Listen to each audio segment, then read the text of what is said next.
नमस्कार दोस्तों, हमारे YouTube channel psychological method study में आपका स्वागत है। हार्दिक अभिनंदन है। मैं हरपूर सिंह गुर्जर, प्रयास कंपटीशन क्लासेज पलसाना से हूँ। देखिएगा, अपना मनोविज्ञान में दूसरा टॉपिक है अधिगम। अधिगम क्या है, जिसे अपन इंग्लिश में बोलते हैं लर्निंग। अधिगम का मतलब होता है किसी चीज को सीखना, यानी किसी भी प्रकार से समझ लो, पढ़ाई से संबंधित समझ लो या किसी कला से संबंधित समझ लो, सब में क्या होता है, अधिगम होता है। किसी न किसी चीज से अपन अधिगम कर ही लेते हैं। जैसे मोटर ड्राइविंग करना है, चलाना है, लर्निंग करना है, किसी चीज को लर्न करना, पढ़ना, वो होता है अधिगम। अधिगम के बारे में अपन चर्चा करते हैं। अधिगम क्या है? सीखने की कला है अधिगम साधारण रूप से बात करें तो अधिगम सीखने की कला है। सीखने की कला या किसी चीज को अपन करते हैं और करने के बाद अपने जो प्राप्त होता है विषय, उसको अपन अधिगम कहते हैं। ठीक है, देखिएगा, अधिगम की परिभाषा किस मनोवैज्ञानिक ने कैसे दी है। देखो, ऐसे अपन बात करें तो बहुत से YouTube चैनल हैं जो आपको पढ़ाते होंगे और आप पढ़ते होंगे, लाइव भी पढ़ते होंगे, लेकिन अधिगम की जो मुख्य परिभाषाएं हैं उनको अगर अपन एक एक मनोवैज्ञानिक की परिभाषा याद करें तो नहीं याद होगी। एक ट्रिक के माध्यम से अपन याद करें तो शायद जल्दी याद हो सकती हैं। तो अधिगम की कुछ परिभाषाएं, और इस टॉपिक से संबंधित 2 से 3 या 5 क्वेश्चन तक भी कई बार रीट फर्स्ट लेवल और सेकंड लेवल में आते रहते हैं। देखिएगा, अधिगम सीखने की कला है, ठीक है। और अधिगम है क्या, अधिगम की परिभाषाएं किस प्रकार दी हैं, कौन कौन मनोवैज्ञानिक हैं, इनके बारे में अपन एक थोड़े शॉर्ट ट्रिक के माध्यम से अपन इसे समझते हैं। देखिएगा, इसमें सबसे पहले अपन लेते हैं एक छोटी सी स्टोरी के माध्यम से समझेंगे अपन। देखिएगा, यहां लिख दीजिए अधिगम, मैं लिख देता हूं यहां अधिगम, ठीक है। ये क्या है, एक मेरा घर है, ये मेरा एक घर है। इस घर के सामने एक क्या है, गेट है, लिख देता हूं गेट से गेट्स, ठीक है दोस्तों। घर है, घर के सामने क्या है, गेट है, और गेट के बिल्कुल घर के सामने बिल्कुल क्या है, गार्डन है। मेरे घर के सामने बिल्कुल क्या है, गार्डन है। देखिएगा, घर के गेट के सामने, मेरे घर के सामने गेट है और घर के सामने ही क्या है, गार्डन है। उस गार्डन में क्या है, सूखा लकड़ी का पेड़ है। तो सूखे लकड़ी का पेड़ को अपन यूं समझ ले, वुड में लकड़ी, वर्थ में सूखी समझ लीजिए एक बार, Woodworth, Gates, Gardner, Woodworth. मेरे घर के सामने क्या है, गेट है, और गेट के सामने ही क्या है, गार्डन है, और गार्डन में क्या है, सूखी लकड़ी का पेड़ है। इस सूखी लकड़ी के पेड़ के ऊपर बैठा है एक कौवा, और कोए को अंग्रेजी में बोलते हैं अपन क्रो, यानी 2 कोए बैठे हैं सूखी लकड़ी के ऊपर। और सूखी लकड़ी का पेड़ कहां है, गार्डन में, और गार्डन कहां पर है, गेट के सामने है। और गेट किसका, मेरे घर का गेट है। ठीक है दोस्तों, इस सूखी लकड़ी के ऊपर बैठा है क्रो, कौवा बैठा है।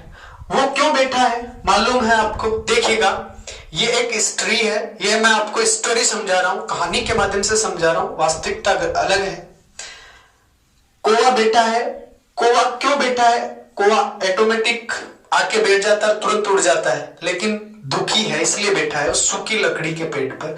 उसके गले में उसने क्या खाई, बर्फी खाई, तो बर्फी से मर्फी हो गया। ठीक है, बर्फी खाई, तो बर्फी खाने के बाद उसके गले में क्या हो जाता है, फोड़ा हो जाता है। तो लिख दीजिए, उसके गले में फोड़ा हो गया, तो गिलफोर्ड। यानी गेट के सामने क्या, गार्डन में सूखी लकड़ी का पेड़ है, सूखी लकड़ी के पेड़ पर कौवा बैठा है, और कौवे ने क्या खा ली है, बर्फी खा ली, और वो बर्फी भी 2-3 एक साथ खा गया, जिससे उसके गले के अंदर क्या है, फोड़ा हो गया, यानी स्किन बढ़ गई उसकी। गले में फोड़ा हो गया तो अब उसकी स्किन बढ़ जाती है, तो स्किन बढ़ी तो स्किनर, उसकी स्किन बढ़ जाती है, यानी उसकी स्किन टाइट हो जाती है उस गले के फोड़े से। स्किन टाइट हुई तो क्या करेंगे, इसे कहां लेके जाएंगे, राजा के पास लेके जाओ भाई। तो राजा के पास लेके जाएंगे अपन इसे, किंग स्ले, स्ले किंग यानी किंग से यानी राजा, ले मिस ले चलो, तो राजा के पास लेके जाते हैं। किसके, कोए के जो राजा होता है उसके पास लेके जाते हैं कि राजा जी कोए के गले में क्या हो जाता है, एक फोड़ा हो जाता है और इसकी स्किन चौड़ी हो गई है जिससे इसको तकलीफ हो रही है। राजा के पास लेके चले गए और वहां पर क्या होता है, वहां पर इसका न्याय होता है। ठीक है, तो इस प्रकार ये जो मनोवैज्ञानिक है इन्हीं से संबंधित और इन्हीं मनोवैज्ञानिकों का नाम आता है अधिगम में। अधिगम की इन्हीं मनोवैज्ञानिकों ने मुख्य परिभाषाएं दी है। देखिएगा, अब इनकी परिभाषाएं भी इनके नाम से ही मिलती जुलती हैं। देखिएगा, मैंने अधिगम की परिभाषा बताई थी, सीखने की कला, सीखने की कला। ठीक है, सीखने की कला ही क्या है, अधिगम कहलाती है। अधिगम की परिभाषा देने वाले मनोवैज्ञानिक आपके सामने हैं, Gates, Gardner, Woodworth, Crow and Crow, Murphy, Guilford, Skinner और किंग्सले।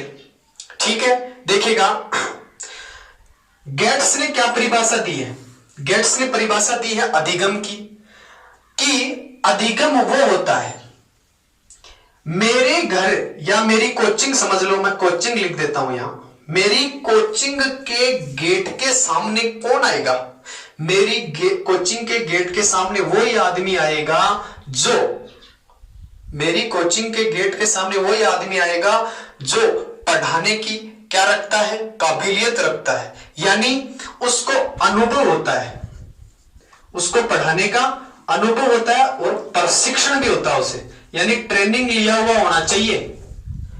जो भी आदमी मेरी कोचिंग के गेट के सामने आएगा पढ़ाने के लिए, उसको पढ़ाने का अनुभव होना चाहिए और उसको प्रशिक्षण भी होना चाहिए, पूरी ट्रेनिंग लिया हुआ टीचर होना चाहिए। तो इसने, गेट्स ने इस अधिगम की परिभाषा यह दी है कि अधिगम अनुभव और प्रशिक्षण से प्राप्त हुआ ज्ञान है। अधिगम क्या है, अधिगम अनुभव और प्रशिक्षण से प्राप्त हुआ ज्ञान है। अधिगम अनुभव और प्रशिक्षण से प्राप्त हुआ ज्ञान को ही अपन क्या कहते हैं, अधिगम कहते हैं। उक्त परिभाषा किस मनोवैज्ञानिक की है, प्रश्न कैसे बनता है, प्रश्न ऐसे आ जाए कि निम्न में से किस मनोवैज्ञानिक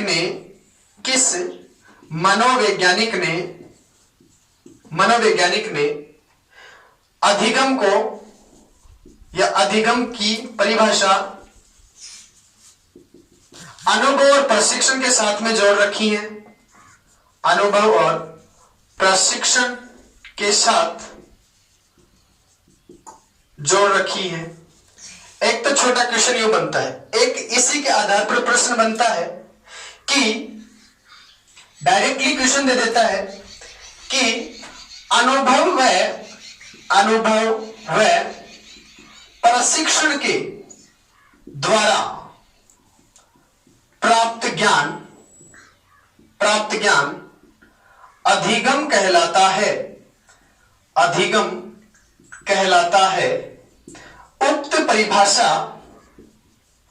परिभाषा किस मनोवैज्ञानिक की है, किस मनोवैज्ञानिक की है, या यही रुक जाए कि उक्त परिभाषा है। ऐसा भी प्रश्न आ सकता है कि अनुभव व प्रशिक्षण के द्वारा प्राप्त ज्ञान अधिगम कहलाता है, उक्त परिभाषा है। तो इनमें ए में आ जाएगा, जैसे इन्हीं में से दे दे गिलफोर्ड, बी में आ जाए गेट्स, सी में आ जाए किंग्सले और डी में आ जाए वुडवर्थ। अगर अपन ने पढ़ा है सही तरीके से, अपन ने सही तरीके से अधिगम किया है इस अधिगम वाले टॉपिक पर, तो तुरंत अपने दिमाग में आना चाहिए कि सर ने गेट्स वाली बात बताई थी और गेट्स ने परिभाषा दी थी अनुभव और प्रशिक्षण, यानी मेरी कोचिंग के गेट के सामने जिसको अनुभव होगा, प्रशिक्षण होगा, वही क्या है, उसको ही अधिगम प्राप्त होता है। ठीक है, तो ये परिभाषा देने वाले मनोवैज्ञानिक कौन थे, गेट्स महोदय थे। ठीक है, चलिए बात करते हैं उसके बाद में। ये तो हुई गेट्स महोदय की, गेट्स ने अधिगम की परिभाषा दी है, अनुभव और प्रशिक्षण के द्वारा प्राप्त ज्ञान को ही अधिगम कहते हैं। चलिएगा गार्डनर की बात करते हैं। गार्डन का माहौल कैसा होता है? गार्डन में लोग टहलने क्यों जाते हैं? क्योंकि वहां का वातावरण कैसा होता है? शुद्ध साफ होता है। तो देखिएगा इसमें सबसे प्रमुख बात यह है कि वातावरण के साथ में सामंजस्य स्थापित करना ही अधिगम कहलाता है। देखिएगा गार्डनर से निकल के आया गार्डन, और गार्डन में वातावरण साफ होता है, और वातावरण के साथ में जो सामंजस्य बिठा लेता है उसे अपन अधिगम कहते हैं। जहां वातावरण नाम आता है वहां अपन गार्डनर का या गार्डनर की परिभाषा को परिभाषित कर सकते हैं। ठीक है, तो वातावरण के साथ में सामंजस्य बिठाना ही अधिगम कहलाता है। उक्त परिभाषा किसकी है? गार्डनर महोदय की है। चलिए बात करते हैं वुडवर्थ। वुड यानी लकड़ी, वर्थ यानी सूखी लकड़ी, यानी इसमें क्या होता है? सूखी लकड़ी है, सूखी लकड़ी के साथ में क्या जोड़े? देखिएगा इसमें जोड़ेंगे अनुभव व परिपक्वता। अनुभव व परिपक्वता के साथ में आया परिवर्तन। अनुभव व परिपक्वता के साथ में आया परिवर्तन ही अधिगम कहलाता है। ठीक है, अरे लकड़ी कैसे सूखी? जब वो पूरी तरीके से पक चुकी है, परिपक्व अवस्था में आ गई है और बहुत लंबा अनुभव है, तब जाके वो लकड़ी का पेड़ सूख गया है। यानी जब व्यक्ति पूरी उम्र खा लेता है, 50, 60, 100 साल का हो जाता है, तो वो ऑटोमेटिक सूख जाती है उसकी बॉडी। ठीक है, बहुत अनुभव होता है उसे, मरते मरते भी वो कुछ अनुभव अपने को देके जाते हैं। उसी के आधार पर यहां परिभाषा है कि अनुभव और परिपक्वता के साथ में आया परिवर्तन ही अधिगम कहलाता है। यह परिभाषा किसकी है? वुडवर्थ महोदय की है। ठीक है, चलिएगा फिर बात करते हैं करो एंड करो। देखिएगा मैंने कहा कि जो मनोवैज्ञानिक के नाम है उन्हीं के आधार पर इनकी परिभाषा लिखी हुई। अभी तक तो यही हुआ, करो एंड करो, यानी दो कोये हैं आपस में लड़ रहे हैं। अब लड़ रहे हैं तो उनकी आदत, यानी जहां आदत, अभिवृत्ति और रुचि में आया परिवर्तन, या यूं कहें आदत, अभिवृत्ति और रुचि के साथ सामंजस्य स्थापित करना। ठीक है, आदत, अभिवृत्ति और रुचि से आया परिवर्तन ही क्या कहलाता है? अधिगम कहलाता है। देखिएगा दोस्तों, आदत, जहां शब्द आदत आता है तो आदत से बिल्कुल खराब होता है कोआ। कोई की आदत खराब होती है, वो हर चीज को मतलब बिल्कुल गंदी चीजों को बिठा लेता है। उसकी आदत, अभिवृत्ति और रुचि होती है ना, वो बिल्कुल खराब होती है। इसलिए उसके जो अधिगम होता है ना, उसकी आदत से जोड़ा जाता है। एक कोई को मालूम है अपन पत्थर उठाते तुरंत भाग जाता है, उड़ जाता है, उसे तुरंत मालूम चलता है कि ये मेरे को मार सकता है। ठीक, उसकी आदत अच्छी, उस आदत से भाप लेता है। उसकी अभिवृत्ति ऐसी है कि वो बिल्कुल गंदी चीजों को छूता है। उसकी रुचि बहुत गंदी चीजों पर ज्यादा फोकस रहती है। देखिएगा इन्हीं के आधार पर अपन अधिगम की परिभाषा को परिभाषित करते हैं। आदत, अभिवृत्ति और रुचि से आया परिवर्तन ही क्या कहलाता है? अधिगम कहलाता है। उक्त परिभाषा किसकी है? करो एंड करो की। मर्फी और गार्डन, इन दोनों की परिभाषा सेम है वातावरण के साथ में। ठीक है, देखिएगा थोड़ी सी और देख लो। मर्फी अगर अकेला आ जाए तो वातावरण के साथ में, यानी बर्फी थोड़ा दिन ही रुक सके है, यानी ये गर्मियों में या फिर सर्दियों में ठीक तरीके से रह सकती है, 2 महीने तक अपने से रख सकते हैं। लेकिन जब चौमासा आता है, यूं समझ लीजिए कि भाई बारिश का मौसम आता है, तब क्या बर्फी सही बहुत लंबे समय तक नहीं रुकती है, इसलिए वातावरण अच्छा चाहिए। ठीक है, तो मर्फी और गार्डनर की एक ही परिभाषा है, गिलफोर्ड मतलब गिल्ली डंडा। गिल्ली यानी अपन गिल्ली खेलते हैं ना, गिल्ली डंडे, उससे सिर फोड़ देता है किसी का, यानी इसकी क्या हुई? गिलफोर्ड, यानी उत्तरोत्तर सामंजस्य में वृद्धि होना। उत्तरोत्तर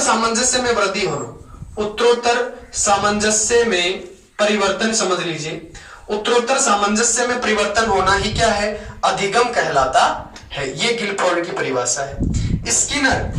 स्किनर की क्या है परिभाषा, स्किनर की परिभाषा स्किन से ले लीजिए। स्किन क्या हो जाती है, कभी खराब हो जाती है तो कभी ठीक हो जाती है। तो कभी खराब होना कभी ठीक होना, यानी बार बार या परस्पर किसी भी तरीके से आया परिवर्तन या बार बार आया परिवर्तन क्या कहलाता है, अधिगम कहलाता है। जैसे समझ लो कि अभी मैं कुछ अलग चीज पढ़ रहा हूं, समझ लीजिए मैं विज्ञान पढ़ रहा हूं, कुछ मिनट बाद में मैं मैथ्स भी पढ़ूंगा, कुछ मिनट बाद में मैं और विषय भी पढ़ूंगा। तो हर एक मिनट में आया परिवर्तन। तो स्किन यही है कि 2 दिन आप किसी अच्छे माहौल में, ठंड वाले इलाके में चले जाओ, अपनी स्किन में अलग परिवर्तन होगा। गर्मी वाले माहौल में चले जाओ, अलग परिवर्तन होगा। तो ये सब चीजें क्या है, ये सब चीजें क्या है कि परस्पर किसी भी समय हुआ अचानक परिवर्तन ही क्या कहलाता है, अधिगम कहलाता है। और किंगस्ले यानी सर्वोपरि शक्तियों का विस्तारण या उनका गठबंधन ही क्या कहलाता है, अधिगम कहलाता है। राजा के पास सर्वोपरि शक्ति होती है, इसलिए सर्वोपरि शक्तियों का गठबंधन या सर्वोपरि शक्तियों का विसर्जन ही क्या कहलाता है, अधिगम कहलाता है। इन परिभाषाओं के आधार पर अपन क्या इनको समझ सकते हैं। तो अधिगम का टॉपिक आज इन परिभाषाओं पर था, इनकी मनोवैज्ञानिकों के आधार पर इनकी परिभाषाएं हैं। इनसे संबंधित 2 से 3 क्वेश्चन जरूर आते हैं, हर एग्जाम में आते हैं, इसलिए इनका अध्ययन करना। ठीक है दोस्तों, नमस्ते, वंदे मातरम, जय हिंद।